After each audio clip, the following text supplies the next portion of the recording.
Craig, you tweeted this 8 hours ago at Craig Hoffman. The Landon Collins contract is a friggin' masterpiece by Eric Schaefer and the Redskins front office.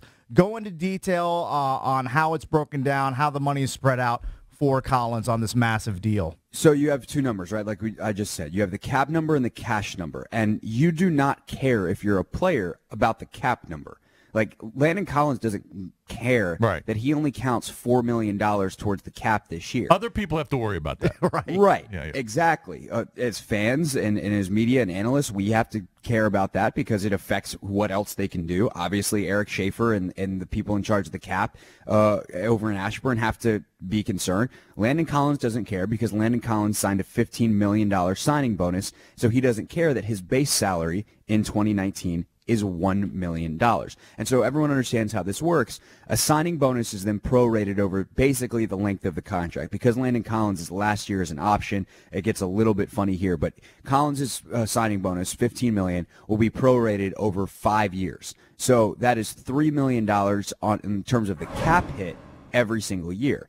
But because he gets that actual cash, that actual money up front, they only paid him a base salary of $1 million, but Landon Collins' take-home value for 2019 will be $16 million. That's actually the most he'll get at any point in this deal. And then next year, they have an escalating salary, so $10 million. And then the year after that, it's about $12.5 million, I believe is the number.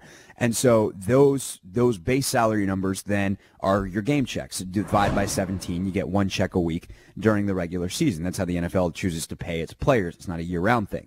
So ultimately, you have this small number this year where you don't have a lot of cap space. That allows you to pursue other people. Obviously, they were in pursuit of C.J. Mosley. That's not going to happen. They'll spend that money elsewhere. It can still create other room if they need to go after someone big if they would like, or try to spread it around amongst multiple players. And then as the cap goes up year over year, and certainly in 2 years, it's going to be over $200 million. It's $188 right now. Mm-hmm.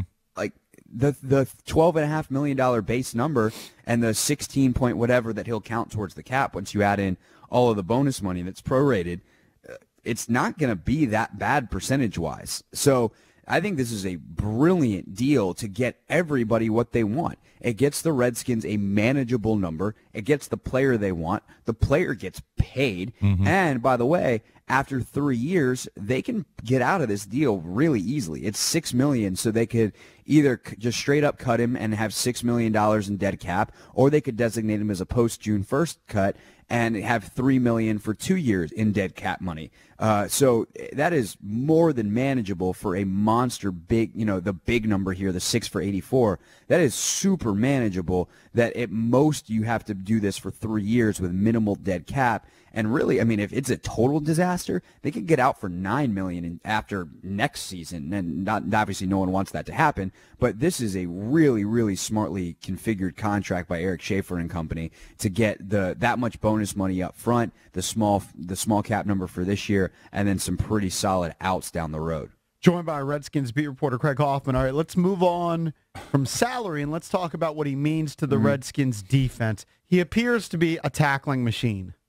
Yes, and obviously, we got a call yesterday. Russell and I were in for Deuce yesterday as he's traveling down to Florida, and we got a call saying, how did they pay this much for a guy whose number one trade is tackling? And I'm like, have you watched this team? Have you watched them try to tackle the last couple of years? That seems like an important trait for a defender to have. They need guys like that. Right. Exactly.